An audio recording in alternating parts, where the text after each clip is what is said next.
All right, fam, you had a break. Let's see how we do this time.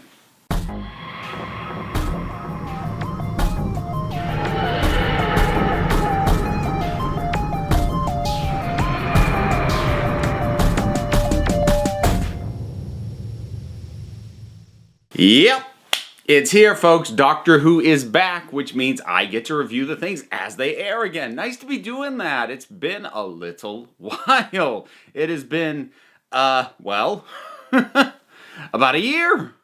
So, here we go. Spyfall, Series 12, first episode. More Jodie Whittaker. More of the TARDIS fam team. Chris Chibnall, back again. I've got spoilers I need to talk about, but I will save those. If you've seen the episode, you know the big one. But let's start at the beginning. And let's avoid spoilers for as long as I possibly can. Overall impressions. I liked it. I liked it pretty well.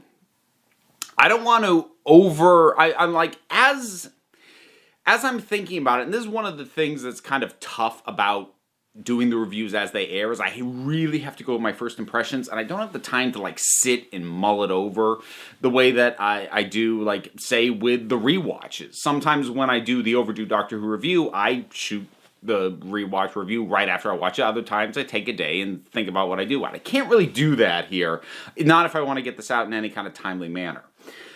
But right now, coming off it, I quite enjoyed it. But I don't want to be prisoner of the moment based off what happens in the last minute or so, which was very cool, but that's spoilery and we'll get to it.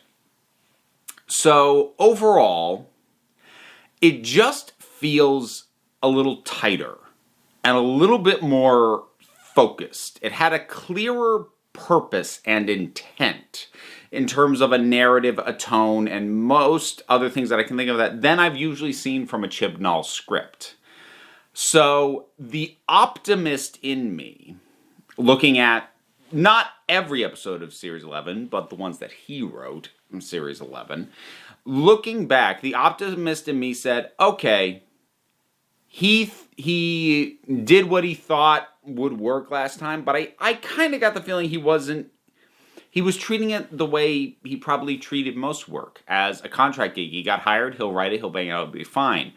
But I think even people like Series 11 don't single out the Chibnall scripts as being the good ones. Probably the best one he did was The Woman Who Fell to Earth, but I don't know really anyone who cites that as the best one of Series 11. So I think he might have had a little bit of wake up, like, okay, let's knuckle down and really put some more effort into this. Now, I haven't really gauged reactions, so I don't know if this has gone over well so far, but it's working for me. First of all, right off just with the title, the vibe we get, the espionage feel, the James Bond, not quite spoof, but definitely dipping into that end of things, which is a vibe that Doctor Who as a show hasn't really done anything with since Pertwee, which very often had a James Bond feel. So that was kind of cool just to see back in general. And there's kind of a neat thing that I don't recall Doctor Who ever really broaching. The idea of treating an alien sci-fi story like a spy story, and or having, spies as we know them, like MI6, being headed up by Stephen Fry, who does nice work, encountering alien stuff. Like, because in the process of spying, trying to keep an eye on things going on the planet, it makes sense that they would come across this sort of thing. And it's kind of funny that that hasn't really happened yet. I mean, yes, granted, in universe, there are dedicated organizations for that, like UNIT, which apparently they're really sticking to the idea that UNIT is gone and doesn't exist anymore. There was like a one-off line before about that. They basically made a joke out of it. I guess they're actually sticking to their guns on that, which not entirely sure how I feel about it, but if that's the way they're going to go, the idea of an agency that is not equipped and doesn't have the experience dealing with this kind of thing, running into it and going, crap. Can we find the Doctor? Let's find the Doctor. That's cool. I like that. I dig that. There's an element to the 13th Doctor that I'm prepared to just sort of swallow, and it's been consistent enough that I'm prepared to accept it as, like, not a fluke of a couple of one-off things, but as an aspect of her character that I have mixed feelings about. And that is how plugged in she is with current era Earth technology. And it's not like I feel like she should be befuddled by it, but it's one of those things that makes the Doctor feel a little less alien, a little too human, which can be a sticking point for me sometimes. So, the fact that she texts, the fact that she recognizes, all these things that are of this time, and she doesn't. Sorry, I didn't mean to do the he, but I'm doing this at the same time as I'm doing overdue Doctor Who reviews. So I got to get my head in the right space. But she picks up right away what all this stuff is. And part of that just annoys me because the Doctor being super plugged into Earth, tech, and not like big important tech, but just like what's going on and like on the ground level tech of the time, or picking up pop culture references of now. Like, I've never liked, like, one of the jokes I really didn't care for in the Christmas Invasion was the Lion King joke, with the Doctor quoting the Lion King. Something just doesn't sit right with me. But what I will acknowledge is there isn't really a reason that can't be the case, especially given that the Doctor's pretty much always known this kind of stuff about other planets, if only because he has to be able to explain it to the companion. So there isn't a reason that she wouldn't know this sort of stuff. And even there, I did he, because I was thinking back to earlier Doctors. Like, it's gonna flip back and forth, just roll with me. But there isn't a reason why she wouldn't know this stuff about Earth when off-world, the Doctor is frequently explaining this sort of stuff to the companion. So, like, it makes sense, and it's consistent enough now that, like, this is just kind of her thing, Earlier Doctors have been,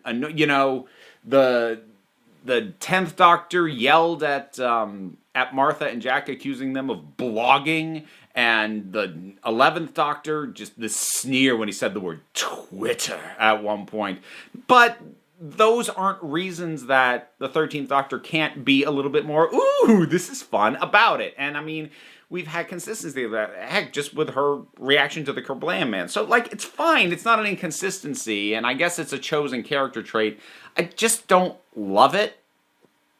That said, like, the overall vibe of this thing, just sort of plunking the Doctor and the companions down into this sort of story, I thought was quite fun. And I feel like I've gotten more attached with most of these characters at this point. I don't know how much of that is just I've now spent enough time with them that I will still say, like, looking back at Series 11, they really didn't establish all of these characters, the Doctor especially, as well as I really needed them to, especially early on. But at this point, I've had a series and a special with them, so I get them now. So coming in, it feels more like, oh, back with these folks again. Okay, and I'm not spending my time trying to figure them out. And because Series 11 didn't do an exceptionally good job of getting me to understand these characters, that was a detriment to my viewing on Series 11, which isn't really the case in Series 12 because I already know all of them going in. So that kind of helps. It's like the opposite of the familiarity breeds contempt. In this case, the familiarity gives me the space to just relax and take in what I'm seeing, which that works. That's cool. Yeah, I think I'm going to have to start getting into slightly more spoilery stuff. Here's the other thing that I'll say before I get into spoilers, which is that I do enjoy this episode, and I think it's a step in the right direction. I'm going to not suddenly declare, this means everything will be great, because, and this isn't just a Chibnall thing, but in modern era Doctor Who, two-parters are hard, and more often than not, part 1 is better than part 2.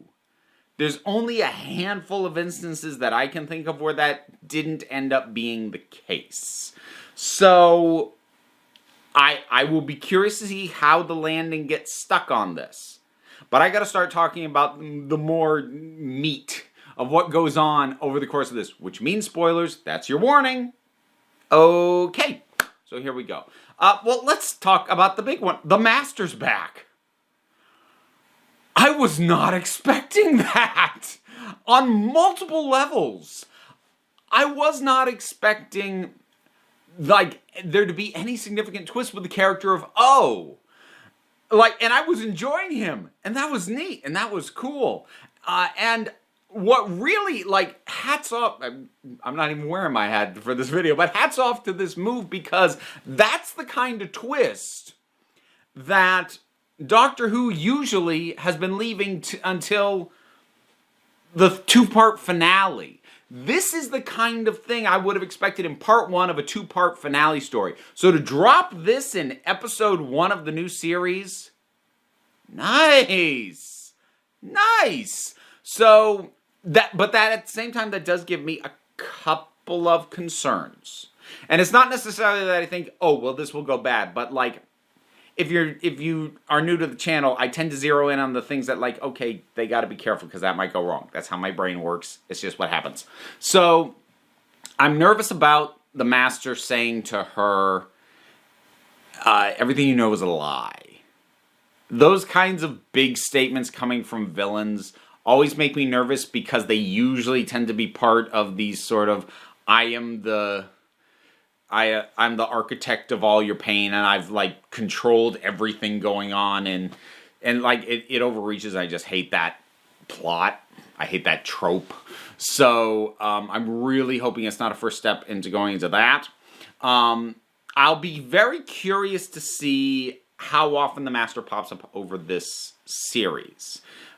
Because part of me wants to say, like, have him be, not every episode necessarily, but to treat him basically a bit like the big bads from Buffy, where he's in the background and, like, pops up a couple times, and then, you know, again at the end.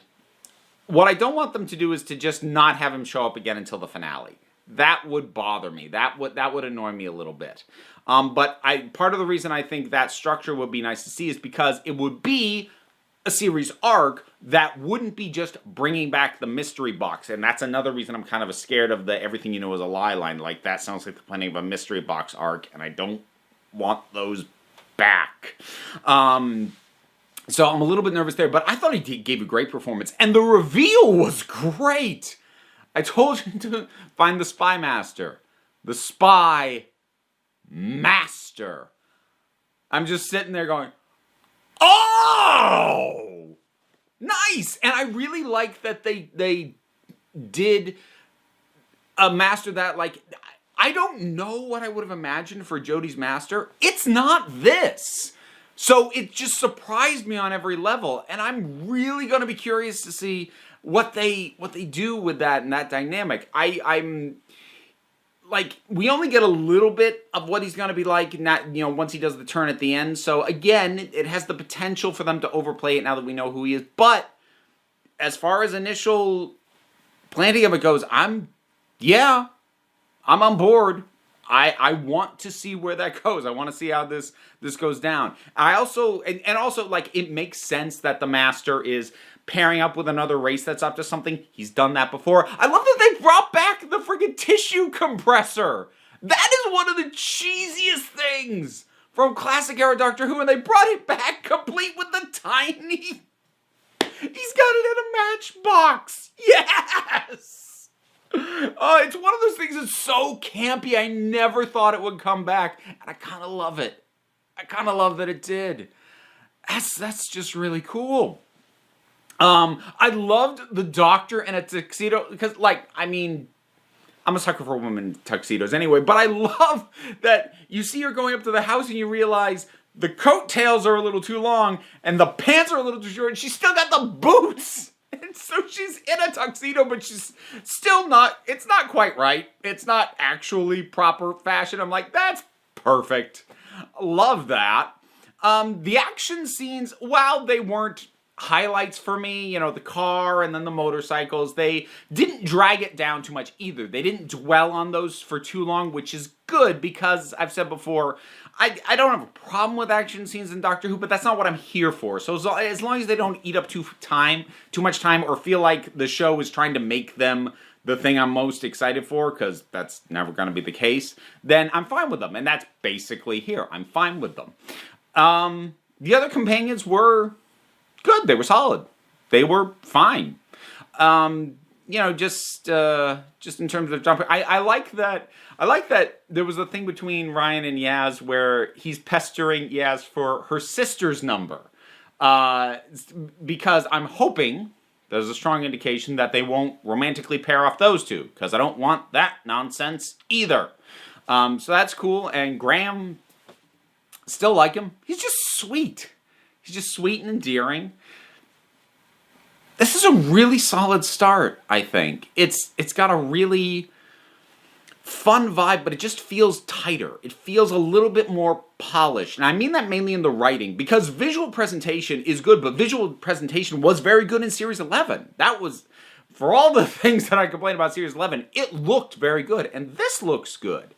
And like the visual approach to whatever the heck these aliens are, very cool, unique, interesting. And actually, I think tying them into the Master kind of covers what in my head was a little bit, not necessarily a plot hole, but an annoyance, which is, why do these interdimensional beings or, things from beyond the veil of time and space always end up coming to Earth? Every friggin' time. Why? Well, in this case, if it's the Master, he would have brought them here. Just to mess with the Doctor. So, the inclusion of him with this, that works. I'm down. But getting back to what I was saying, it looks good, but I wasn't worried about the looks. I was worried about the scripts. And the script is a little bit tighter, a little bit shinier, a little bit more polished. I felt like most of, especially Chibnall's scripts for Series 11 needed at least one more revision, if not 2 or 3. And this feels like that's about as polished as this concept and these characters are going to be for this story. Cool, here we go. Which is not to call it a perfect script. That's not what I mean. But I mean, if you've ever written or tried to write anything yourself, you write out the basics. Here's what happens, this, and this. And then you go back and you refine it, you polish it, and you go, oh, wait, I don't need this because this accomplishes that same thing. Or there's something missing here, bring in that. You polish it and you tighten it up. A number of his scripts, especially in Series 11, felt like they needed just a little bit more tightening. And this doesn't have that feel, and that is encouraging. Like I said, I'm going to be a little bit nervous waiting for the next episode because second half of 2-parters are tough. Even the good ones, usually it's the first part that's better. Even some of my favorite 2-parters. The Impossible Planet of the Satan Pit. Love them both. First one's better.